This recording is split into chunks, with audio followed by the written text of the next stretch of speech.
বর্তমান সরকার যারা প্রতি মুহূর্তে সংস্কারের কথা বলছেন, রাজনৈতিক দলগুলোকে দোষারোপ করার চেষ্টা করছেন ইনডাইরেক্টলি, যে আমরা কোঅপারেট করছি না, কথাগুলো সঠিক নয়। আমরা সারাক্ষণ তাদের এই সংস্কার কর্মসূচির সঙ্গে আমরা সহযোগিতা করি।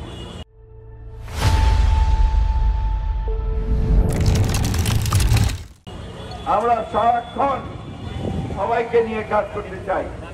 কই হাসিনার বিচারের তো এখন পর্যন্ত তেমন কিছু আমরা দেখতে পেলাম না। কেন পেলাম না? 1 বছর হয়ে গেল, হাসিনার বিচার কাজ শুরু হয়ে গেল না। এখন পর্যন্ত তো সেই সমস্ত হত্যাকারীদের যারা প্রকাশ্যে হত্যা করেছে, আপনার বিবিসি তার অডিওতে দেখাচ্ছে যে হাসিনা নির্দেশ দিয়েছে গুলি করো, লেটার উইপন ইউজ করো।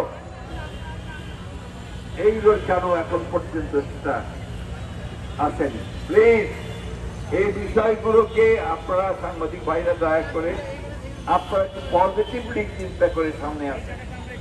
আপনারা অত্যন্ত ভালো কাজ করেছেন, অনেক ঝুঁকি নিয়েছেন, আপনাদের সাংবাদিক ভাইদের অনেকেই শহীদ হয়েছে। আপনারা সবসময় বাংলাদেশের মানুষের যে ন্যায্য আন্দোলন, গণতান্ত্রিক আন্দোলন, অধিকারের আন্দোলন, সেই আন্দোলনের পাশে আপনারা দাঁড়িয়েছেন, লড়াই করেছেন। এই বাংলাদেশের ইতিহাসটাই হচ্ছে আপনার সেই ইতিহাস। সেই ইতিহাসকে সমুন্নত রাখতে আমার সেই শিশু সন্তানটি যে এসে দেয়ালের মধ্যে সে কাঁচা হাত দিয়ে একটা ছবি আঁকার চেষ্টা করেছে, যে কথাটা কিছুক্ষণ আগে নয়ন বলছিল, নয়ন একটা তাত্ত্বিক কথা বলছিল, যেটা অনেকেই আমরা বুঝি না। ফ্রিডম, ফ্রেটার্নিটি অনেকে বুঝতে পারি না। আসলে এইটা বহু কালে মানব সভ্যতার প্রথম থেকে মানুষ প্রতিবাদ করেছে অন্যায়। আমরা যে অন্যায় প্রতিবাদ করতে গিয়েই আজকে জান দিয়েছি, প্রাণ দিয়েছি। আমি তো যুবকের অনেক নেতাকে জানি যে তারা কেউ বাড়িতে থাকতে পারতো না, পালিয়ে পালিয়ে থাকতো, এক এলাকা থেকে আরেক এলাকায় গিয়ে থাকতো। আমি তো জানি এর মধ্যে তারা বাবাকে হারিয়েছে, মাকে হারিয়েছে, শিশুকে, সন্তানকে হারিয়েছে, তারা দেখতে দিতে পারে না। আমি তো জানি যে তারা চাকরি পায়নি, ব্যবসাও করতে পারেনি। এই একটা কঠিন অবস্থার মধ্যে দিয়ে তারা বেরিয়ে এসেছে শক্তি চর্চা, কিন্তু কোনদিন মাথা নত করে নাই, কোনদিন আত্মসমর্পণ করে নাই। আমরা সেই দল, যেই দলকে নিয়ে আমরা গর্ব করি। কেন?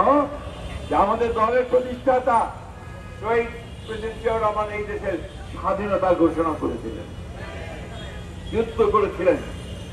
আমাদের দলের প্রতিষ্ঠাতা তিনি বাংলাদেশের প্রথম সংস্কার শুরু করেছিলেন। শেখ মুজিবের একদলীয় শাসন ব্যবস্থা থেকে তিনি বহুদলীয় গণতন্ত্র নিয়ে এসেছিলেন। তিনি প্রথম অর্থনীতিতে তিনি সংস্কার শুরু করেছিলেন, গার্মেন্টস শুরু করেছিলেন, তিনি বিদেশে উৎপাদন শুরু করেছিলেন। দেশের বেগম খালেদা জিয়া সেই নেত্রী, তিনি আমাদেরকে সংসদীয় গণতন্ত্র উপহার দিয়েছিলেন এবং তত্ত্বাবধায়ক সরকার ব্যবস্থাটা তিনি নিয়ে এসেছিলেন আমাদের কনস্টিটিউশন।